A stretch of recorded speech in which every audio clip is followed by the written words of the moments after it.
3, 2. Saya iki wis laturan nomor 1 ternyata.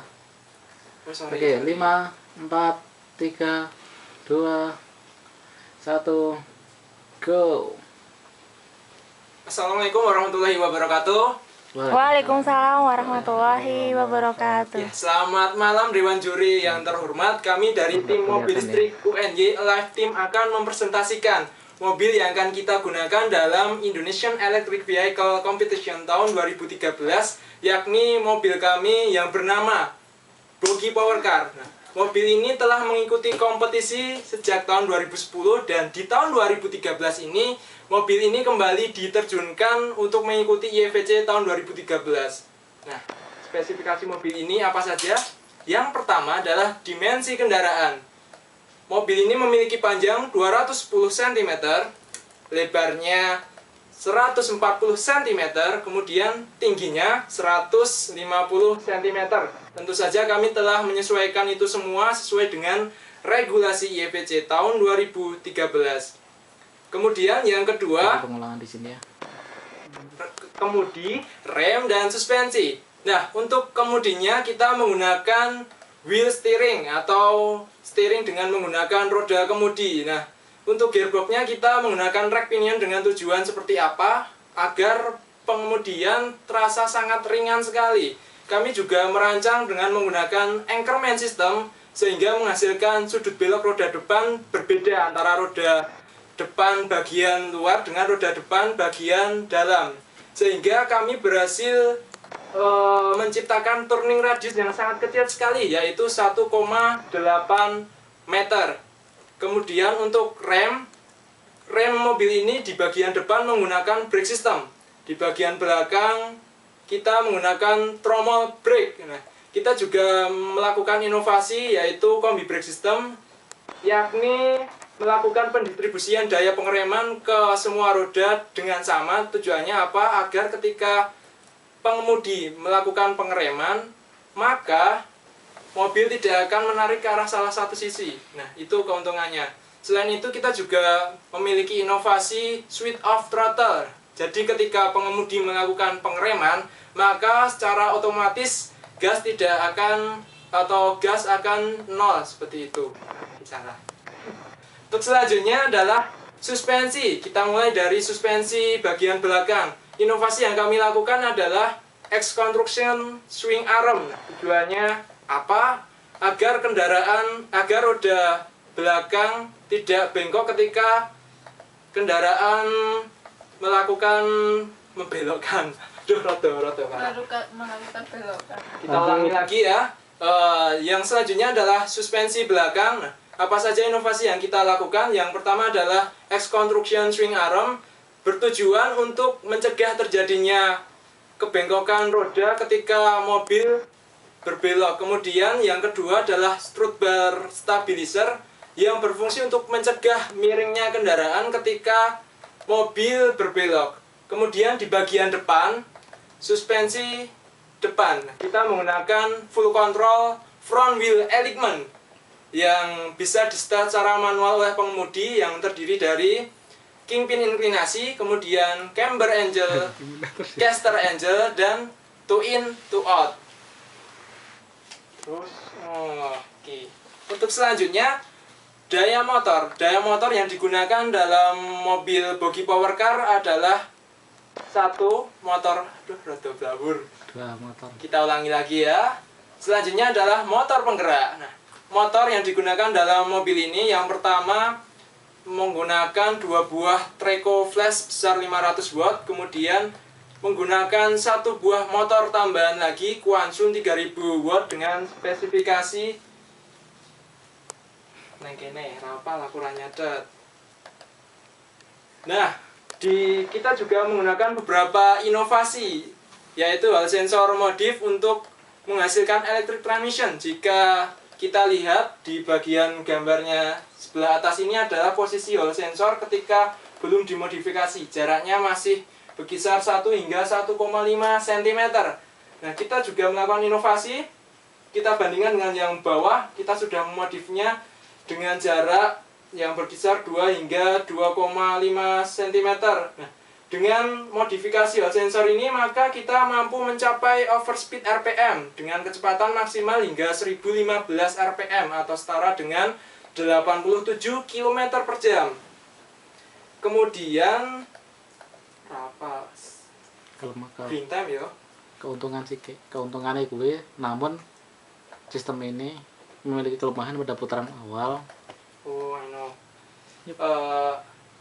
Keuntungannya adalah kita bisa mencapai overspeed RPM dengan kecepatan tinggi yakni 1015 RPM atau setara 87 km per jam. Akan tetapi ketika di awal mobil akan terasa pincang sekali ketika mobil pertama kali digerakkan. Sekali. Pincang. Akan tetapi itu semua sudah tercover semuanya dengan fitur controller yang ada di sini, yaitu soft start atau noise reduce. I'm sorry. Nah, untuk controller green time kita menggunakan IRFB 4410 dengan daya tahan arus sebesar 120 ampere dengan 36 watt. Nah, kita auto hall sensor. Kita juga menghadirkan inovasi auto hall sensor, kemudian soft start noise reduce seperti yang saya jelaskan tadi. Kemudian kita juga ada inovasi safety throttle dan programmable. Programmable ini tentu saja memudahkan kita untuk memprogram controller seperti apa yang ingin kita inginkan. Selanjutnya.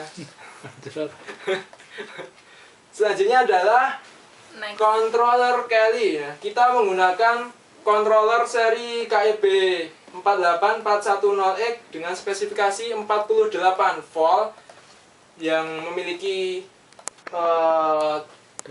daya sebesar 4 kW. Nah, peak current yang dihasilkan adalah 280 ampere, kemudian continuous current-nya adalah 140 ampere. Yang tadi nggak ada yo, kelewatan. Nah, jika kita melakukan total, maka peak current yang dihasilkan adalah sebesar 300 ditambah 280 ampere ditambah 280 ampere sehingga totalnya 860 ampere. Kemudian total power continuous current-nya sebesar 200 ditambah 140 ditambah 140 sehingga totalnya 480 ampere. Nah, untuk memenuhi kebutuhan controller yang seperti itu maka kita membutuhkan baterai. Nah, baterai yang kita bawa di sini spesifikasinya adalah Inco NS60 12 volt 45 ampere hour dengan cracking sebesar 330 ampere dan jumlah aki yang kita gunakan 8 buah yang disusun secara seri paralel dengan total kapasitas 48 volt dan 90 ampere hour. Jika kita bandingkan dengan regulasi IEVC tentunya masih sangat jauh sekali karena regulasi IEVC 48 volt 220 ampere hour seperti itu. Maksimal ya. Nah, untuk selanjutnya kita juga ada beberapa inovasi dan aksesoris tambahan. Yang pertama adalah cruise control. Nah, fungsi dari cruise control ini sebenarnya hampir menyerupai autopilot, terutama ketika kendaraan berjalan lurus ke depan.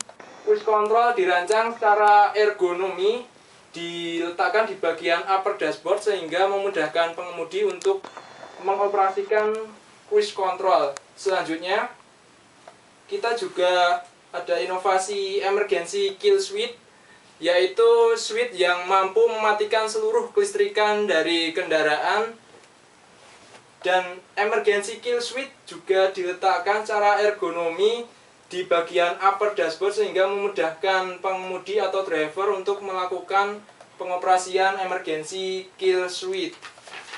Nah, selanjutnya adalah speedometer digital dan amperemeter with sun resistor. Nah, speedometer digital memiliki beberapa fitur di dalamnya, di antaranya adalah kecepatan maksimal, kemudian odometer, kemudian waktu, distance meter, Nah, itu semua disajikan secara visual digital sehingga memudahkan pengemudi dalam melihat speedometer digital. Selanjutnya adalah ampermeter with shunt resistor. Nah, ada dua mode dalam ampermeter yang kita gunakan ini. Yang pertama adalah mode santai, yang kedua adalah mode balap. Perbedaannya hanya simpel, hanya di bagian pembacaannya. Pada mode santai, pembacaannya cukup dikalikan satu kali, sedangkan pada mode balap, pembacaannya cukup dikalikan 3 kali. Sehingga apabila kita melihat pada ampermeter sekitar 30 ampere, maka kalau kita membacanya dalam mode balap, maka pembacaannya adalah 90 ampere. Dan untuk selanjutnya adalah booster switch. Nah, booster switch itu sendiri adalah switch turbo yang berfungsi untuk menaikkan kecepatan mobil secara drastis. Tentu saja kita menggunakan safety ya, menggunakan gerbang N dengan 4 masukan, sehingga apabila terjadi gue ikutin oleh disebut K. Selanjutnya adalah booster switch, yaitu switch turbo yang berfungsi untuk menaikkan kecepatan secara drastis dengan fungsi safety 4 gerbang N dengan 4 masukan yang tentu saja akan beroperasi sesuai dengan yang diharapkan. Selanjutnya adalah aksesoris. Aksesoris terdiri dari lampu kepala, lampu kota, lampu tanda belok atau lampu sein, kemudian lampu hazard atau lampu tanda bahaya, dan yang selanjutnya rem serta klakson. Kita kira terakhir. Nah, rincian biaya yang kita gunakan dalam mobil YVC tahun 2013 ini, yang pertama adalah dana dari universitas dengan total sebesar Rp4.500.000, kemudian dana dari sponsor dengan total Rp6.500.000, dan dana mandiri dengan total Rp1.300.000. Kita juga menggunakan dana hutang sebesar Rp5.299.000, serta mobil peninggalan Bogi Power Car tentunya, karena mobil ini bukan produk baru, mobil ini sudah ada sejak dulu dengan total 18 juta rupiah dengan rincian seperti yang terlihat pada slide. Demikian presentasi dari kami, tim Alive, tim mobil listrik UNJ. Semoga bermanfaat, kurang lebihnya mohon maaf. Assalamualaikum warahmatullahi wabarakatuh. Waalaikumsalam. Astagfirullahaladzim. Kita tangan 18. 12. 12.